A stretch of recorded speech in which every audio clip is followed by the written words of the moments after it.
اہل زاویہ کی طرف سے آپ سب کی خدمت میں سلام پہنچے۔ میرا آج کا موضوع ہے مایوسی۔ یہ جو مایوسی کا بھور ہوتا ہے یہ بڑا ظالم گرداب ہوتا ہے۔ اس کے کنارے کنارے پر آدمی گھومتا رہے تو بچنے کی کچھ امید ہوتی ہے، لیکن جب بہت گہرا اتر جائے تو پھر بچنے کی کوئی آس باقی نہیں رہتی۔ اشفاق احمد کہتے ہیں کہ میں ابھی ایک ایسی محفل سے اٹھ کر آیا ہوں جہاں نوجوان لڑکے اور لڑکیاں اپنے موجودہ حالات پر تبصرہ کر رہے تھے اور ان کے اندر مایوسی اور نا امیدی کی ویسی کیفیت پیدا ہو گئی تھی جیسے کہ کسی زمانے میں ہم بھی اس عمر میں تھے تو ہمارے اندر بھی پیدا ہو گئی تھی۔ تو چونکہ ہمارے زمانے میں تو سائیکیٹرسٹ، کوئی ڈاکٹر یا کوئی ماہر نفسیات نہیں تھے، اس لیے ہم نے اپنے دکھ کا مداوع کرنے کے لیے اپنے بڑوں، اپنے بزرگوں کی طرف بھاگتے تھے۔ تو مجھے یاد ہے کہ میرے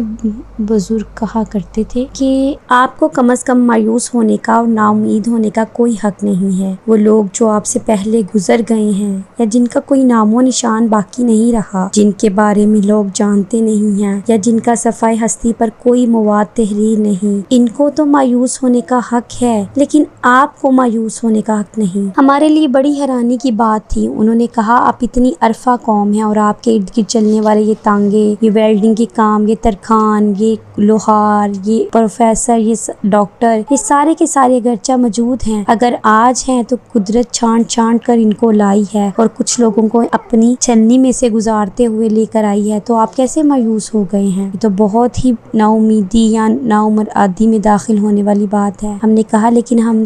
تو ہو جاتے ہیں اور کوئی لمحہ بھی ہم پر ایسا نہیں گزرتا کہ ہم مایوس نہ ہوں، گھبرائے نہ ہوں، باوجود اس کے کہ اللہ بار بار فرماتا ہے میری رحمت سے نا امید نہ ہونا۔ میں نے بڑا کوئی راز ہے تو فرمایا ہے فرمانے والے نے کہ چونکہ آپ کی زندگیوں میں خواہش، آرزو، ڈیزائر اتنی گہری اتر چکی ہے کہ آپ سوائے مایوسی کی بیٹری کا چارج لینے کے اس ڈیزائر کو رکھ لیتے ہیں، کیونکہ ہر لمحہ آپ کے اندر کسی نہ کسی شے کی خواہش پیدا ہوتی ہے اور وہ ختم نہیں ہوتی۔ جب خواہش کم ہوتی چلی جائے گی اور آپ کی وہ جائز ڈیزائر آپ کے ساتھ رہیں گی، وہ خواہشیں رہیں گی، وہ آرزویں رہیں گی جو کہ رہنی چاہیے، پھر آپ کو کبھی مایوسی نہیں ہوگی۔ آپ ایسے ہی پھریں گے جیسے ایک بلبل ہوتا ہے، جس طرح ایک چڑیا چہچہاتی ہے۔ آپ کو پتا ہے بابے کہتے ہیں کہ بلبل کو پتہ نہیں ہوتا کہ موت آ رہی ہے، وہ گانا گا رہی ہوتی ہے اور موت آ جاتی ہے۔ آپ ہر روز مرتے ہیں، ہر روز خوف زدہ ہوتے ہیں، خوف کے مارے آپ کا دم وقت سے پہلے ہی نکلا ہوتا ہے، بلکہ every moment every day you keep on them. چڑیا کو اس کا نہیں پتا،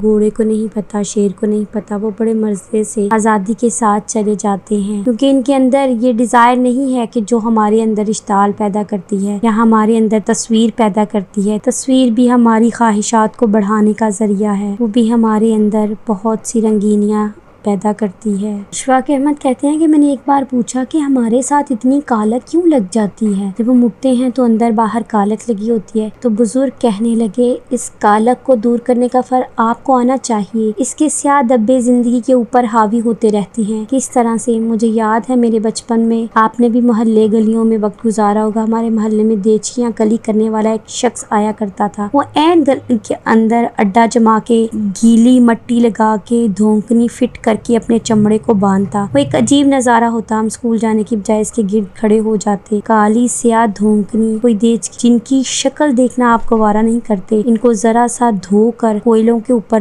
لٹا کر سوکھنے دیتا، دھونکنی سے ہوا دے کر وہ کلی کے ساتھ کلی کی ایک خراش دیتا اور اس کے پاس ایک لوکھڑ ہوتا جس کو نوشادر کے ساتھ لگا کر وہ اس کا مانجا دیتا اور وہ دیچکی دیکھتے ہی دیکھتے بکائے نور بن جاتی اور جی چاہتا تھا کہ آدمی اس کو دیکھتا رہے اور دیر تک دیکھتا رہے۔ ہماری ساری کالک جو ہے وہ یوں دور ہو سکتی ہے کہ میں کہوں اے اللہ، میں اس سیاہی کو شکریہ کے برش کے ساتھ اور شکر گزاری کے لوکھڑ کے ساتھ جس کے ساتھ نوشادر لگا ہے، میری تسلیم و رضا کا، میں اس کو چمکا سکتا ہوں اور میں ان کو اس جگہ پر رکھ سکتا ہوں جہاں پر اور چیزیں رکھی جاتی ہیں۔ لیکن حیران کن بات یہ ہے کہ انسان بہت کچھ جاننے کے باوجود شدید احساس کمتری میں رہنا پسند کرتا ہے۔ میں اور آپ اور ہمارے ساتھی جو زندہ سلامت ہیں، جن کا احساس کمتری میں اترنے کا کوئی حق نہیں پہنچتا، جو احساس کمتری میں خود اترتے چلے جاتے ہیں۔ کچھ خواہشیں پوری ہوتی ہیں، کچھ نہیں پوری ہوتی، اور زیادہ بھی آدمی پوری نہیں کر سکے تو کوئی بات نہیں، لیکن تھوڑا سا مسکرا تو سکتا ہے۔ مثلاً آپ بہت اعلیٰ درجے کے صابن سے نہیں نہا سکتے تو لال صابن تو ہے نا، اس سے نہا سکتے ہیں، اس میں کوئی ایسی خرابی کی بات نہیں۔ لیکن جب آدمی مجبور کرتا ہے اور اس کے ساتھ والے مجبور کرتے ہیں کہ کہ دیکھو تمہارے پاس یہ ہے، اس نے کہا تم تو کنگلے ہو۔ وہ ڈرتا رہتا ہے، کانپتا رہتا ہے، خوفزدہ رہتا ہے، حالانکہ اس کے پاس بہت ساری صلاحیتیں ہوتی ہیں جن کو سہارا بنا کر وہ بڑی آسانی کے ساتھ ان لوگوں کو منہ توڑ جواب دے سکتے ہیں اپنے وجود سے، اپنے ہونے سے، کہ دیکھیے یہ بات میں قبول کرنے کے لیے تیار نہیں ہوں جو آپ کرتے ہیں۔ اب میں جانتا ہوں زندگی میں مایوسی میں، نا امیدی میں اگر بہت زیادہ تاریکی ہے،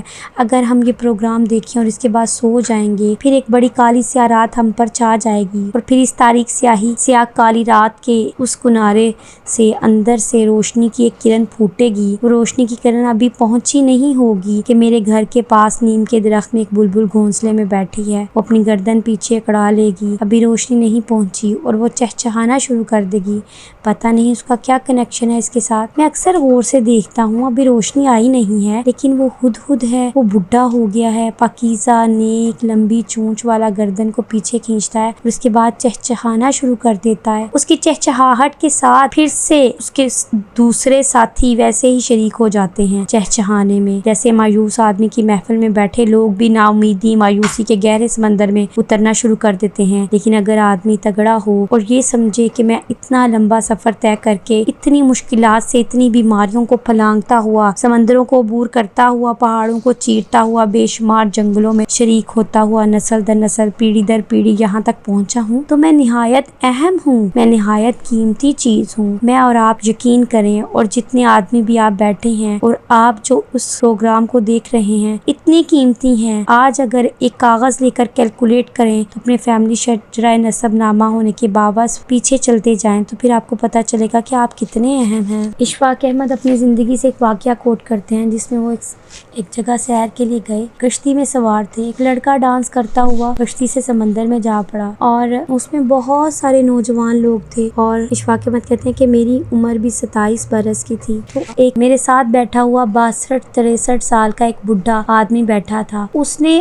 آؤ دیکھا نہ تاؤ دیکھا، اس نے اس بچے کی مدد کرنے کے لیے چھلانگ لگا دی، اور ہم صرف کونے پہ کھڑے دیکھتے ہی رہے اور اپنے تسمے کھول کر یہ ڈرامہ دکھاتے رہے کہ ہم بھی اس کی مدد کرنا چاہتے ہیں۔ آخرکار وہ بوڑھا آدمی اس کو بچا کر لے آیا، اور اس نے دبی ہوئی مری ہوئی آواز میں کہا، میں آپ کا بڑا شکریہ ادا کرتا ہوں، میں بہت ممنون ہوں، آپ نے اتنی بڑی فیور کیا، مجھے بچایا۔ تو بابے نے کہا، نو نو، یہ کیا بات تم نے کی، کچھ نہ کہو مجھے، اس میں شکریہ ادا کرنے کی کیا بات ہے، تم تو ہو اتنے قیمتی کہ جب گرتے ہو کوئی بھی تمہیں بچاتا ہے، اس میں کیا بات ہے شکریہ ادا کرنے کی۔ تو مجھے آج آپ سے باتیں کرتے ہوئے یہ واقعہ یاد آ گیا۔ اشفاق احمد کہتے ہیں کہ اپنی ڈیزائر کو سنگلی ڈال کر چلیں، اور ڈیزائر کو جب تک آپ پیار نہیں کریں گے، اس سے اپنے ساتھ اٹیچ نہیں کر دیں گے، اس کو گلستان کی سیر نہیں کروائیں گے، وہ چمٹ جائے گی، آپ کے ساتھ ڈیٹیچ رہے گی۔ ایک آپ اور ایک آپ کی محبوب کے درمیان ایک چھوٹی سی سنگلی ہوتی ہے، اور ایک عجیب طرح کا فاصلہ ہوتا ہے۔